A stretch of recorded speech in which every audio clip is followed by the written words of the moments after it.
everyone, welcome back. My name is Yumei Chang and I'm the founder of Life is Love School, where we teach adult survivors of childhood abuse how to live a happier and healthier life.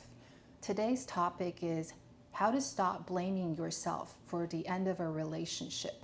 This topic is super important because childhood abuse survivors has a tendency in general for self-blaming, and when it comes to relationships, it gets even stronger. So the reason for this is when you're a child and something happens, bad things happen, you have a tendency to put that all on yourself because in your mind, your parents are perfect. So if they're perfect, but you are being treated poorly, you're being abused, you're being neglected, abandoned, or you're not being provided basic food and supplies, then you would blame yourself because if they're perfect and bad things are happening, then it must be you. So that's one of the reasons. And we also don't have the capacity as a child being very self-centered to see that, oh, it could be another person's fault. As a child, by default, the way we think is very self-centered. So everything revolves around us, and therefore if something bad happens, it must also be attributed to us, even if that's not correct. It's also a survival response. There's something called perceived control, meaning that if bad things are happening and we blame ourselves for it, at least we feel like if we were to change ourselves in some way, things could get better.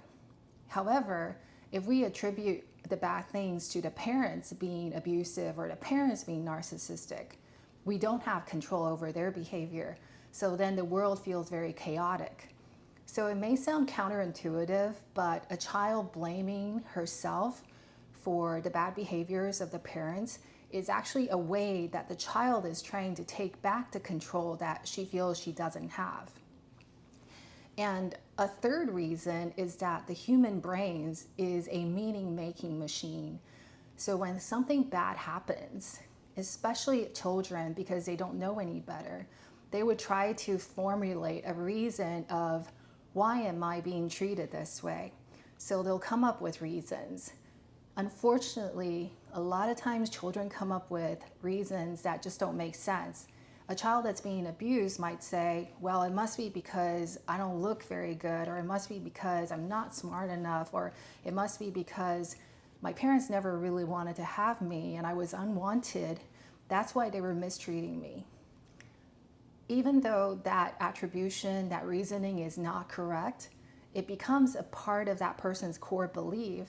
So they hold on to this belief even as they grow up. And unless they actively challenge it, this I'm not good enough message then becomes ingrained. So what happens when a childhood trauma survivor has this message of self-blame, of I'm not good enough, everything is my fault, and they go into the adult world, they have a tendency to both attract and keep people that will reinforce that message. So the typical example is a narcissistic partner. Narcissism makes that person basically impervious to blame. So a narcissistic partner would never own up any responsibility, and they would instead shift all the blame onto their partner. So if you're used to blaming yourself everything, it's sort of like a key in a lock scenario, and it fits perfectly. If you were abused as a child, it literally sets up you to be abused again as an adult. And this is in psychology, they call this re-victimization, and it's a very real phenomenon. So how do you end this? Especially if you're somebody who's been repeatedly having a track record of attracting and keeping narcissistic abusive partners, or if you are struggling really hard to get out of a toxic relationship, or trying to end the rumination that's keeping you trapped emotionally in a relationship that no longer works. So number one is that you have to understand a concept called euphoric recall. So when euphoric recall hits, it's usually happens after a breakup or after a fight. You forget all the bad things that happen and you only remember the good things. And so part of stopping that self-blame is to realize that not everything in a relationship is your fault. The maximum it could be is maybe it's 50-50, but there is a reason why you said or why you did certain things that you did. Even if you regret losing your temper or saying something that was hurtful, remember that there was a reason that you said what you said. And if you need some help remembering the reasons why you were unhappy in a relationship, write it down. That is actually one of the most effective way to counter euphoric recall, because when it hits, it's oftentimes too late. So you want to write that list down before you start only remember the good days. It helps balance out your perspective. And one of the things that I advise clients to do is to read that list, say as soon as you wake up in the morning, and then maybe midday, and then read it again before you go to bed, kind of as a precaution so that euphoric recall does not set in. And another reason or another way to stop self-blame is to recognize that ruminating, the what could I have done better, what if I were to not have done that, etc., is a way of the mind refusing to accept what has happened. If a relationship is broken, then it's broken. And the healthy way to process it is actually to feel the emotions. But for those of us that are very analytical, we could actually get lost into thinking, right? Like, oh, what if I were to do this? What do you think the outcome would be? And that's a subtle way of actually avoiding feeling the feelings that we don't want to feel. So this tends to happen to very analytical people, where we use thinking as a mechanism to run away from feeling the emotions that are difficult. So just recognize that ruminating could be a way of avoiding emotions, and the only way to have the emotions pass through us is to actually feel it versus running away from it.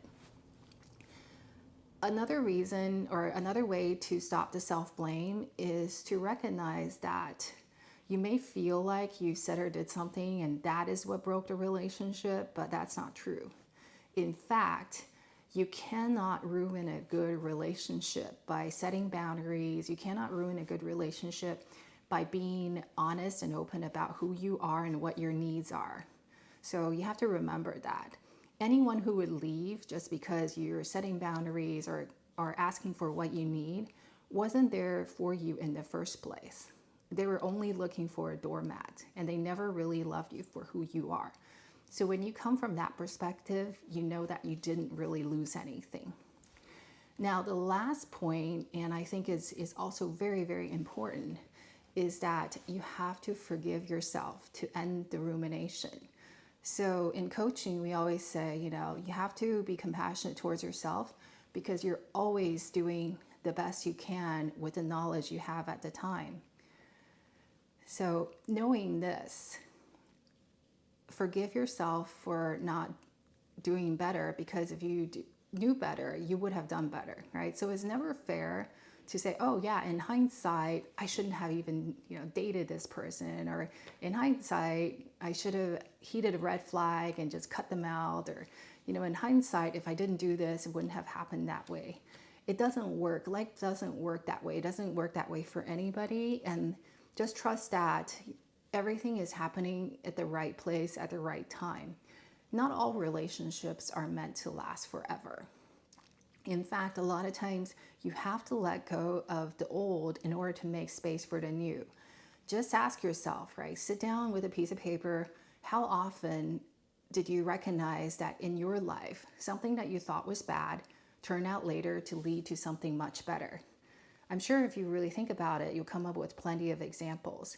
But I think when we're holding on hard to what is, we refuse to recognize that what we're letting go may open up the space for something a lot better. So I hope you find today's content helpful. As always, love to have you join me in our women-only membership group, and I'll also put a link for a free newsletter. I send out information on how to identify and heal from abuse, as well as tips for growing in self-love in my free newsletter. And if you're looking to grow and heal, I highly encourage you to get on the newsletter for the free information. Until next time, have a wonderful week.